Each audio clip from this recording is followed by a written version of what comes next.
welcome to episode 73 of The Checklist, brought to you by Secure Mac. I'm Ken Ray. I'm Nicholas Raba. And I'm Nicholas Tachek. Something new has appeared on the tech landscape. Our worst nightmares have come to pass, and a giant tech bubble has burst. That this is an earthquake is an understatement. Since the announcement by the companies of the vulnerabilities of their products, we realize that we are living in a fantasy world, and now realize that we do not even have a minimum of privacy. Those are the words of a lawsuit filed against Intel, AMD, and Apple over the chip vulnerabilities Meltdown and Spectre. Sure, Meltdown and Spectre sound like Marvel superheroes. They may actually be. The Meltdown and Spectre that we're talking about, though, are likely two of the biggest and most far-reaching security vulnerabilities we have ever seen. Among those impacted are everyone from iOS to macOS users to Windows machines to just about anything powered by an Intel processor around the world.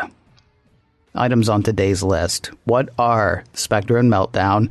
Who do these vulnerabilities affect? What has been done to fix the problems? How can these issues affect Apple devices? And finally, what's next for these flaws?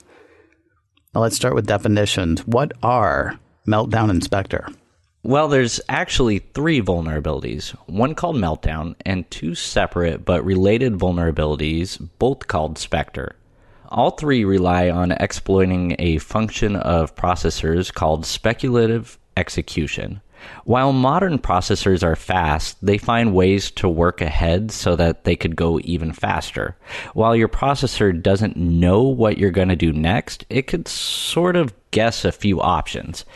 If idle resources are available, the CPU speculates about the user's most likely next choice. It takes all the actions it thinks it would need to perform if its choice is correct and stores that data. When the user chooses an action, the CPU is immediately ready with the results, if the CPU is correct. When its speculation is incorrect, the CPU undoes all of its prior calculation, throws away the unneeded results. From there, the CPU carries out the next set of instructions. To the software and the user, the extra work or speculative work doesn't even seem to have happened. This is a very simplified explanation, but you get the idea. Your processor does a little guesswork to try to anticipate what needs to happen next. If it's right, it's able to think faster than your software. If it's wrong, it hasn't lost any important time and nothing has been harmed. This has been happening for years and most users didn't even know about it. It's a feature, except it turns out to be a feature with some fundamental security flaws. First up is Meltdown, which directly attacks the way speculative execution handles accessing privileged information. We've mentioned kernels before. A kernel holds the most important privileged data on your computer. It's how your Mac knows how to work directly with the CPU. In all normal operations, kernel memory stays walled off. Only very restrictive software with the correct permissions can read from memory in the kernel space. During speculative execution in some chips, though, everything occurs so quickly that the CPU can be fooled into reading data from the kernel before it realizes it's not authorized to do so. Now, to exploit Meltdown, a hacker would need to use a program to tell the processor to access something in the kernel while also supplying a number of other requests for kernel data. The first request causes an error due to the incorrect permission, but during the time it takes for that error to occur, the CPU has already read other data in protected memory based on the additional instructions. Though it then discards this information, it doesn't fully delete it. It lingers temporarily in the processor's cache. So that almost sounds like like a magician. It almost sounds like misdirection. Like we're, tapping somebody on the shoulder here, and when they look over in this direction, we reach around the other side and take something from them. Is that how magic works? I don't know. That wasn't really. I switched from a magician to somebody who's trying to steal your sandwich or something like that. But I mean, basically, it almost sounds like, in theory, what's happening is the CPU is either being distracted or being made busy with something. Dude, I had a dog who was amazing years and years and years ago. I had a dog who every time I would sit down to eat, I would hear a crash in the other room. And I would go to the other room to see what the dog had gotten into. Meantime, the dog had gone around a couple of walls and then come back to where my food was. Which I know is a way, way oversimplification. But seriously, I mean, this sounds like what's happening is this malware is saying, hey, Mr. CPU, I need this information. And while the CPU is busy telling it no right here, it's actually snuck around the side and stolen a bunch of other stuff. Is that correct? Yeah, that's actually pretty accurate. Yeah, okay, that totally kind of works. We won't get into all the details here, but the important point is that sensitive data is present. This could be anything from an image file to a user's password or credit card number. Almost any program properly manipulated by malware could be used to trigger Meltdown, including web browsers. The good news, Meltdown is hard to exploit, but the amount of data it could expose makes Meltdown a major threat. Now let's look at Spectre. Remember that these are actually two vulnerabilities, and they are both harder to exploit, but they can also give bad guys access to very sensitive data. These attacks have been given specific names: bound check bypass and branch target injection. In both cases, a hacker would work to deliberately mistrain the system that the processor uses to predict branching decisions in software. The attacking program can then trick the CPU into trying to retrieve data from a restricted area of memory. Rather than reading the cache directly, as in Meltdown, Spectre attack uses a side channel to find out what it wants from the CPU. Again, the good news here is how difficult Spectre attacks are to pull off. The security researchers at Google's Project Zero created a proof of concept attack program using Spectre's vulnerabilities. In order to use it, the software needs 30 minutes to load up and prepare. Not terribly practical in an attack. Still, both Spectre and Meltdown are serious threats. Properly executed, they could read almost any information on a computer, and they leave no trace that researchers have been able to find. So, of course, you hear something like this, and the first thing you want to ask is, who does this affect? And the answer seems to be almost everybody. Pretty much. Almost every device made over the last 2 decades is vulnerable.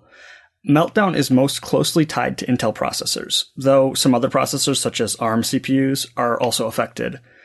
AMD says their chips aren't susceptible to Meltdown at all based on their architecture. But Intel is huge. From Macs to PCs to mobile devices, servers, other critical computing hardware, they're everywhere. There could be millions, possibly billions of devices susceptible to Meltdown. It only gets worse when talking about Spectre. Both the branch target injection and bounds check bypass variants of Spectre work on practically every CPU out there, including AMD, Intel, and ARM chips. It's harder to defeat than Meltdown. In fact, when it was first discovered, security researchers said the primary fix for Spectre would be redesigning and replacing all affected processors, which basically means redesigning and replacing all processors. But software can at least help mitigate these issues, so we'll look at some of the patches released in a bit. First, though, how did these vulnerabilities just kind of explode on the scene? Well, they didn't. Both problems were discovered in 2017. 3 separate groups of researchers, including Google's Project Zero, arrived at many of the same conclusions independently. Back in June, Intel and AMD received information about the Spectre flaws, and once they were confirmed, information about Meltdown was passed along in July. This kicked off an intensive period of research and development, and by November, Intel was informing many of its biggest partners about the existence of the flaw. While development of patches continued and some were rolled out in a limited fashion, the bulk of the work had yet to be done. By the beginning of January, many people were beginning to notice the flurry of activity, alongside degraded computer performance from some of the systems that had been updated. And as the media began to piece together the details of the vulnerabilities, Google chose to disclose information about the flaws themselves ahead of the planned schedule. So it's not just about telling people, of course, that this thing was out there because, well, that just leads to freak out. What's actually been done to fix these problems at this point? A few things. Meltdown patches were issued for services that hadn't gotten them yet. Google and Amazon, for example, had already issued patches internally. Now, Microsoft began to roll out patches for Windows, and Intel also said that they were close to issuing firmware updates to mitigate the effects of the attack. But as is often the case with complex systems, fixing one thing breaks another or affects another. Machines slow down almost immediately, which makes sense. The fix literally changed the way CPUs work. While Intel said the speed hit would be 10% or less, older machines took a much harder performance hit. At one point, Intel even suggested not installing the update it had supplied, saying a better fix was on the way. Meanwhile, Google continues to research the issue and has even described a mitigation method that reduces the impact of the fix and boosts speeds closer to normal. But there were bigger issues than slowdowns. Some fixes cause machines to get locked in reboot cycles. Others wouldn't even boot at all. After the initial rush to patch devices, the pace slowed down. We've now seen a steady stream of more stable patches coming out from major publishers. Spectre patches have proven more difficult to develop, and they've made it to users more slowly. All the major browsers and operating systems now have corrections in place to make it harder to attack those flaws. We can probably expect more sophisticated changes and corrections over the coming months. Now, this show is put on by Secure Mac.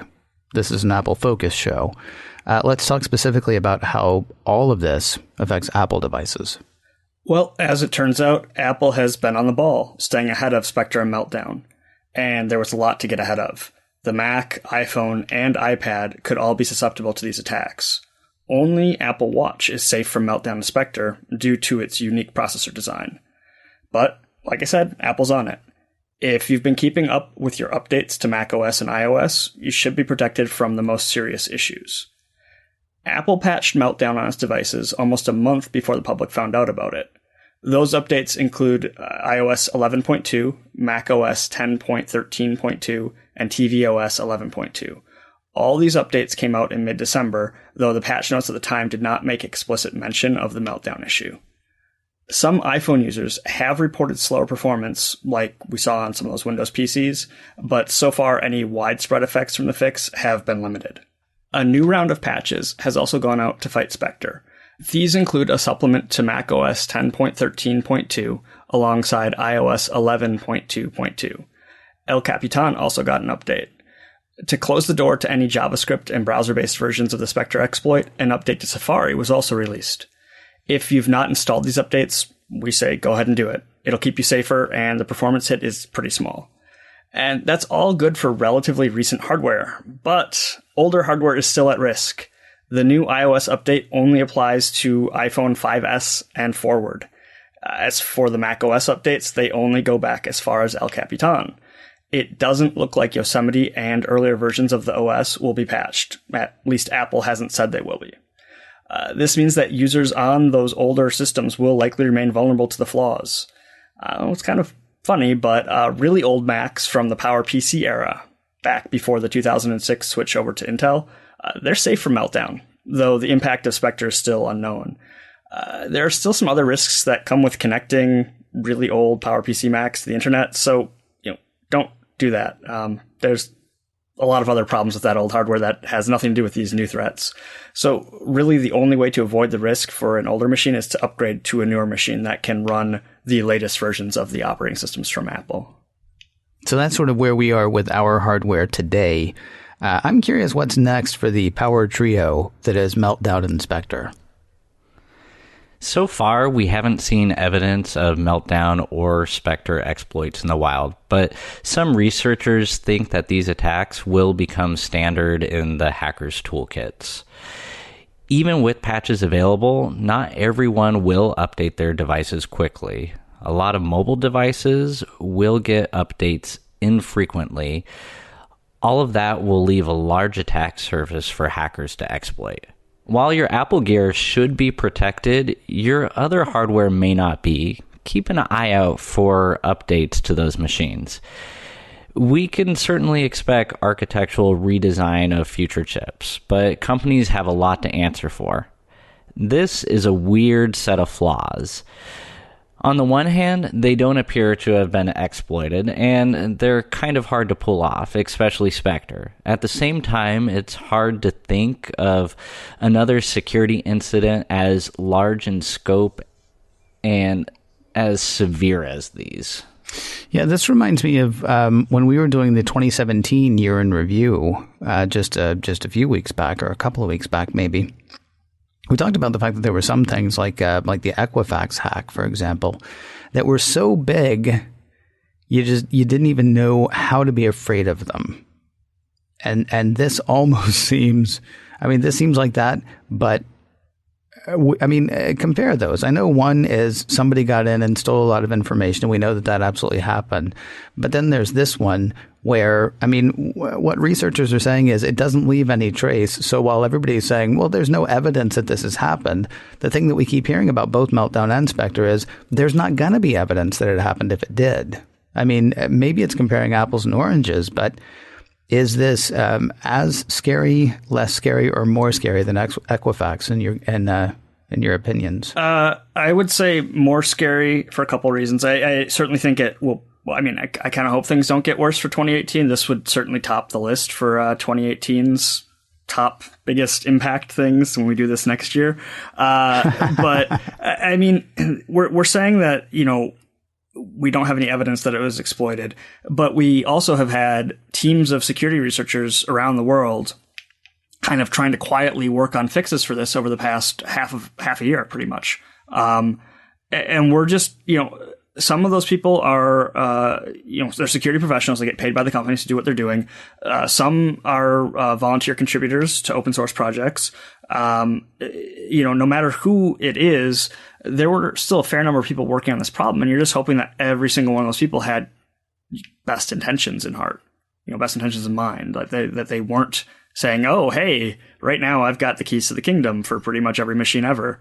And then how many people are trying to get the keys to the kingdom as well to be able to add this to their, tool chests of way to exploit. And the fact that there was an embargo on this bug, in the security industry, we have been hearing rumblings about this, later in December, the couple weeks before it was actually publicly acknowledged by Google. So, it obviously wasn't, airtight. There were leaks. People kind of had an idea something was going on. So again, when you have people with knowledge like that, you have to hope for best intentions. But this is a pretty big one. I would say worse than Equifax, just because Equifax at least was limited to Americans and some people from Great Britain, and this impacts people around the world. So on a global scale, yeah. And Equifax was also a known quantity. Mm-hmm. Yes, it was bad and will continue to be bad for people for a very long time, but at least we know what that is. With these, we spent a long time not knowing that they existed. Hopefully, nobody else knew they existed as well, but yeah, I guess it's kind of silly to ask, though, which should I be more afraid of? But it's just, I'm trying to, on the scale of imponderables, I'm trying to figure out which is more imponderable than the other, if that's a thing. So let's do a bonus question really quickly. What can people do? It sounds crazy when I'm saying, yeah, this is a mountain that almost feels impossible to scale. And yet, we always want to end on as good a note as possible. What can people do to mitigate these risks themselves? Well, now that it is public, I guess just be safe in the knowledge that the best security people are working on this problem around the world. If, hopefully your hardware can run the latest updates from your operating system. So if so, make sure you're installing those updates. Stay up to date with the latest versions and patches that are going to be coming out in the coming months. That's going to be probably the most important thing to do. Also, keep your anti-malware, antivirus solution up to date. If and when we do see some sort of malware that tries to take advantage of this, hopefully we'll see the security industry recognize and kind of try and counteract that threat. Once it's a known quantity there, like if there's a piece of malware going around and people become aware of it, it can be detected by anti-malware software. And that will kind of hopefully stop something from getting on your machine to try and take advantage of these flaws. But for now, making sure you're running the most up-to-date versions of your operating system as well as your web browser are the first things you should be doing. Every week I say, I point out to people that we have show notes available for every show that we do. When we're talking here, we're just talking. You won't find that thing about my dog in the show notes. But what we're doing here is we're trying to say in a more accessible way, I would say, the kind of information that we want to offer. The show notes go a little bit more technical, and they also offer links to articles that will take you even deeper. So while we've tried to give you kind of a primer on Spectre and Meltdown, more information is available on our website, securemac.com/checklist. So you'll look for the show notes for episode 73 there. And then anything else you want to know a bit more about, we've got show notes for all the shows we've done to this point. securemac.com/checklist. If you have questions you'd like to ask or a topic you would like to hear us hit, our email address is checklist@securemac.com. That address again is checklist@securemac.com. And if you can't remember that, please do remember this. You're listening to The Checklist, brought to you by Secure Mac. And we'll talk to you next week.